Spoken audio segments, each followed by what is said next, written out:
fera! Tudo bom? Nós estamos aqui mais uma vez e nossa aula de hoje terá como tema a arte na Renascença, ou seja, o Renascimento Cultural.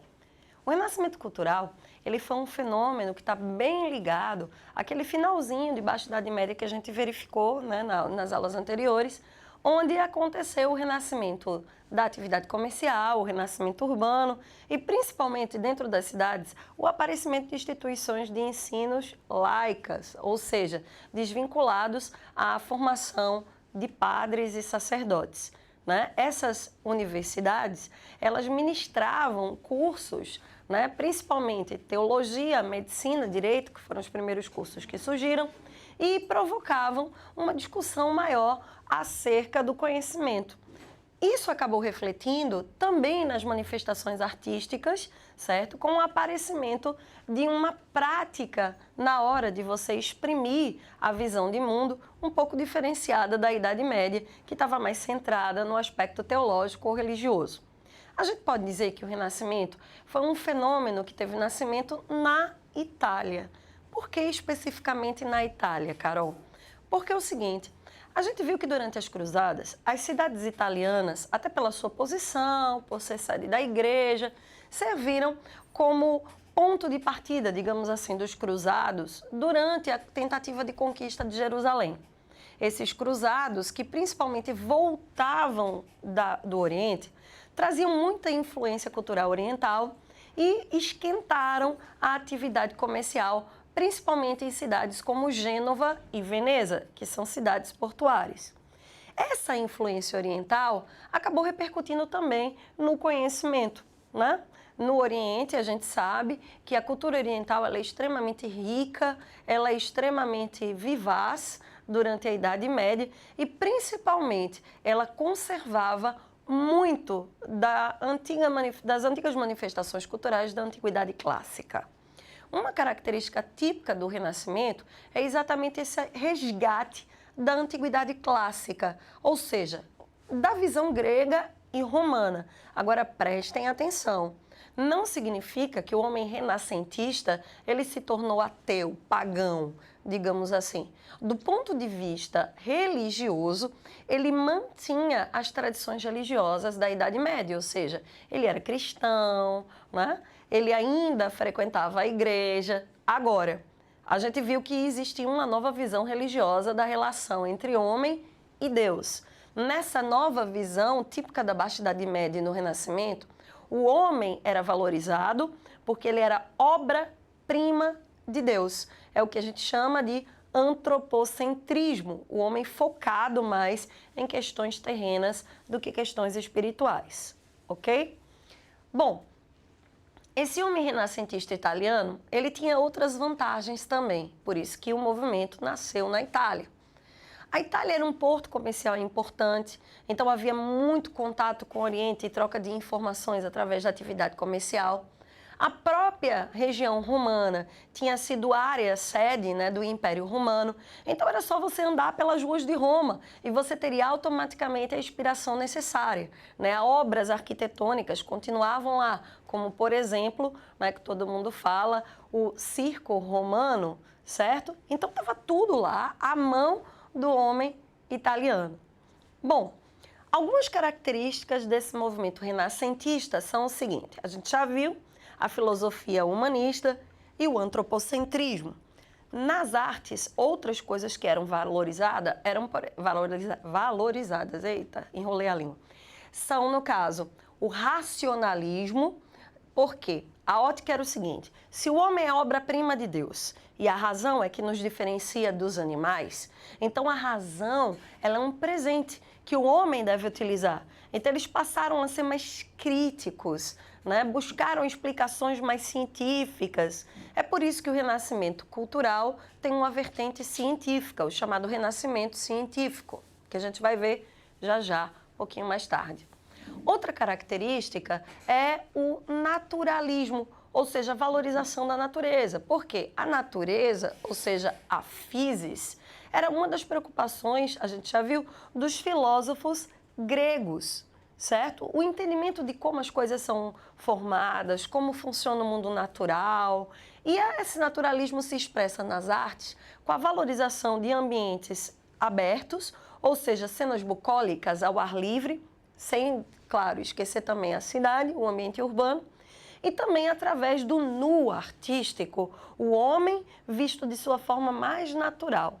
Esse nu não tinha nenhuma perspectiva sexual, e sim científica, a curiosidade e a perfeição que é o corpo humano, bem na pegada também dos clássicos, né, dos gregos e dos romanos.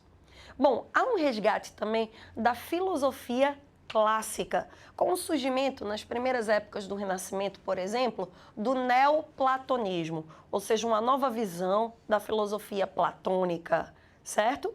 Então, todas essas características vão se manifestar nas artes. E o que eu queria que a gente começasse a trabalhar hoje é exatamente como a gente pode verificar nas obras artísticas essas características. Até porque já apareceram muitas dessas obras em questões do Enem. Um pouco de conhecimento artístico é necessário, certo? Para que a gente se saia bem nessa temática do Renascimento, certo? Bom, eu vou começar com vocês, a gente vendo um pouquinho das diferenças entre a obra na Idade Média, como ela era feita, e as obras como elas são feitas nesse novo modelo da época da Renascença, ok? Vem comigo aqui para a gente dar uma olhadinha.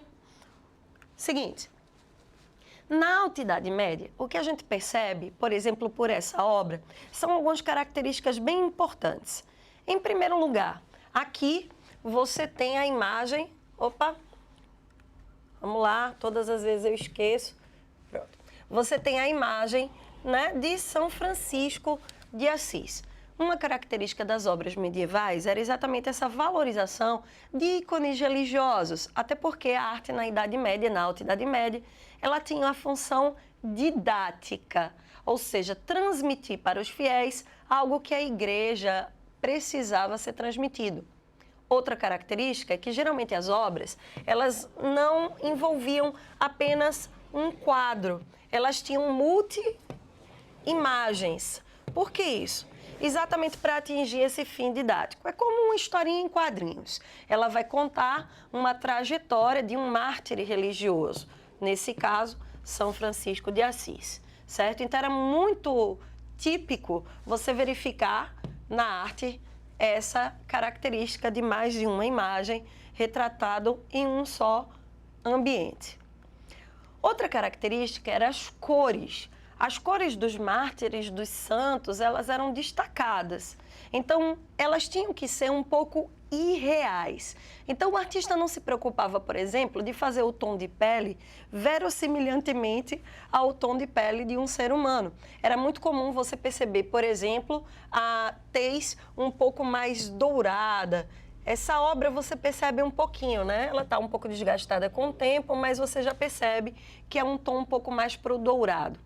Outra característica é que os santos eram sempre identificados com essas auréolas em torno da cabeça, exatamente para se destacarem da imagem, ou então eles eram colocados em uma situação central, né, de destaque, exatamente para essa questão didática. Outra coisa que a gente percebe é a ausência de perspectiva e proporcionalidade. Veja, por exemplo, nesse quadro, que a imagem ela está em apenas duas dimensões, ou seja, não há nenhuma noção de profundidade nesse quadro. Todas as imagens elas estão amontoadas. Outra coisa interessante é que algumas imagens a gente percebe em destaque, inclusive com relação ao tamanho. Veja, por exemplo, o tamanho da Virgem Maria em comparação com sua prima Isabel aqui, ó, com João Batista. Nenhuma proporção no tamanho, né? O menino Jesus deitado na manjedoura. Vê o tamanho do menino em relação ao boi e ao cavalo. É gigante essa criança, né? Isso é bem típico da arte na Idade Média. Bom, na Itália surge então um movimento conhecido como o Renascimento Cultural. Os artistas influenciados pelo ambiente universitário, principalmente a questão do humanismo, né, do antropocentrismo, tendo outro tipo de valor que não o valor teocrático, né, teocêntrico, perdão, e sim antropocêntrico, começam a fazer obras de arte com características um pouco diferenciadas. O Renascimento a gente pode dividir ele em 3 períodos: 300, 400 e 500. Esses 3 períodos equivalem aos anos de 1300 em diante, ou seja, século XIV, 300, 1400 em diante, século XV, 400, e 1500 em diante, certo? Que seria o 500, no caso, século XVI. Então, a gente pode dizer que o Renascimento na Itália ele durou 3 séculos, mas cada século com uma característica diferenciada. É exatamente essas 3 fases que a gente vai verificar a partir de agora. Vamos começar com o 300, claro. Os anos de 1300 em diante, a arte ela ainda engatinhava para adquirir essa nova característica, essa nova diferenciação em relação à arte na Idade Média. Na verdade, a gente pode dizer que os artistas nesse período tinham um pezinho na Idade Média e um pezinho já na Idade Moderna. Agora, o 300 foi importante porque ele lançou o humanismo. Vários escritores, né, no caso de literatura humanista, passaram a se destacar na Itália, como, por exemplo, Boccaccio, Petrarca e Dante Alighieri. Petrarca, ele é considerado o pai do humanismo, porque ele fez a primeira obra humanista conhecida como África, era o título da obra dele. Boccaccio, ele era conhecido por Decameron, uma comédia dos costumes, que recentemente, há uns anos atrás, ganhou uma versão, inclusive, para a televisão, né? Na Rede Globo, você teve uma minissérie conhecida como Decameron, a comédia dos sexos. Porque uma das críticas que ele tecia ao ambiente medieval era exatamente a, digamos assim, corrupção da igreja, não só do ponto de vista financeiro, mas também a corrupção moral que a igreja praticava durante a Idade Média. E por último, nós temos Dante Alighieri. Eu gostaria de chamar vocês para o quadro, porque Dante, a gente vai fazer um destaquezinho a ele, ok? Vejam, Dante, ele é considerado, né, digamos assim, o pai da língua italiana. A primeira obra escrita em italiano, que a gente viu na outra aula, que a literatura, antes do surgimento das universidades, ela era muito focada no latim e no grego. A primeira obra escrita em italiano foi a obra de Dante. Todo mundo conhece a Divina Comédia, a obra-prima de Dante Alighieri. Nessa obra, Dante faz uma jornada ao inferno em busca de sua amada. E a influência do Renascimento ou do período clássico, a gente verifica, por exemplo, porque boa parte da jornada Dante é acompanhado do poeta Virgílio, aquele poeta, né, italiano que escreveu a obra Eneida, que falou sobre Rômulo e Remo, as origens de Roma. Esse quadro ele não é desse período renascentista, mas eu quis trazer ele exatamente por conta da vivacidade, que é bem típico da Renascença, né? Por exemplo, aqui ele retrata um dos estratos, digamos assim, né, do inferno, do purgatório, onde os homens praticavam canibalismo. Essa é uma cena de canibalismo. Você verifica aqui o homem mordendo o pescoço do outro. Mas o que eu quero ressaltar é exatamente a questão do movimento. Essa cena, ela não é uma cena estanque, ela denota movimento, né? Você vê todo o grupo de musculatura sendo retratado. A gente vai ver que mais tarde isso é uma característica bem renascentista, esse preciosismo anatômico na hora de criar as imagens. Durante o 300, a gente vai destacar um artista conhecido como Giotto. A gente pode dizer que ele é o artista plástico mais renomado desse período. Giotto, ele começa já a utilizar a humanização de imagens, certo? Você percebe aqui que os santos, ainda destacados pelas auréolas, eles já têm uma característica mais humanizada. A cor da tez da pele, né? Mais semelhante à dos demais homens que não eram santos. O uso de proporção, você percebe que o tamanho dos indivíduos ele está corretamente proporcional aos demais que aparecem na tela, ok? Uma outra característica de Giotto é que, se você perceber nesse quadro, ele não foi pintado sobre tela. Giotto ele utilizava uma técnica de pintura diretamente na parede conhecido como afresco. Tem esse nome porque o artista pintava sobre uma camada, né, de gesso ainda molhado, para que a tinta impregnasse no gesso e você passasse a ter uma camada mais duradoura, não fosse descascada, né, com qualquer tipo de arranhão ou abrasão diretamente na parede, ok? Bom, a segunda fase da Renascença é chamado de Quattrocento. Quattrocento a gente pode dizer que é o boom das artes plásticas. É o período onde você vai ter mais incentivo e mais artistas em ativa, né, durante esse período. É um período assim muito criativo, muito fértil, de muita liberdade criativa. Por quê? Porque durante o Quattrocento, os artistas, eles eram financiados. Eles eram financiados por um grupo de pessoas conhecidos como mecenas. Mecenas, a prática do mecenato, é a prática do financiamento do artista. Não confunda com a compra de obras de arte. O mecenas ele fazia um contrato com o artista e o artista virava tipo empregado, assalariado dele por um tempo pré-determinado. Durante esse período, o artista era sustentado pelo seu mecenas, tinha completa liberdade criativa, mas tinha que entregar ao final de um prazo pré-estabelecido uma ou duas encomendas ao mecenas que o financiava, ok? Então era interessante porque, é claro, não haveria arte se não houvesse quem financiasse o artista, porque ele não pode viver só de arte. Outra coisa interessante no mecenato é que nesse período do Quattrocento, a maior parte dos mecenas eram burgueses. A burguesia, ela procurava financiar o artista não porque gostava da arte, mas em busca de prestígio, de destaque social. Imagina o seguinte, uma pessoa que ganha na loteria, certo? Essa pessoa, ela mora numa comunidade, em um morro, por exemplo. Ganhando na loteria, mesmo que ela opte por continuar morando nesse morro, até em busca de reconhecimento, de prestígio, de ser tratada de maneira diferenciada, ela vai começar a gastar esse dinheiro de forma que a ascensão social dela, né, fique visível. Por exemplo, um carro, faz uma casa um pouco maior, né, com uma jacuzzi, sei lá, uma TV por assinatura, algo do tipo que a comunidade não tem. E aí ela passa a ser reconhecida como importante dentro da sociedade.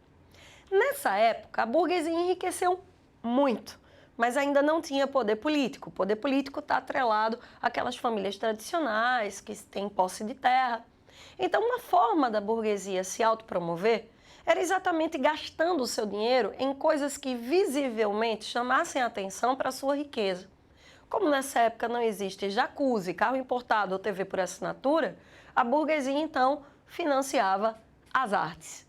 E muitas dessas encomendas feitas por mecenas eram de obras para serem colocadas à visitação pública. Por exemplo, domos de igrejas, praças, obras ao ar livre. E, é claro, sempre tinha um retratinho encomendado, seu, da sua família, para deixar na sua casa quando acontecesse um baile para os convidados morrerem de inveja. Ok? Vamos dar uma olhadinha nesse Quattrocento. Seguinte. A atividade dos mecenas, em especial, ganhou destaque com uma família italiana extremamente importante nessa prática, que eram os Médicis. Os Médicis, eles eram de Florença, na Itália, e durante esse período do Quattrocento, Florença se tornou a capital das artes, certo? O desenvolvimento de novas técnicas fez despontar as artes plásticas. A gente vai ver que novas técnicas que prezavam o realismo passam a ser a temática desse período. Bom, a gente vai ficando por aqui e na próxima aula a gente vai ver algumas dessas técnicas desenvolvidas no Quattrocento. Fiquem com Deus e até um próximo encontro.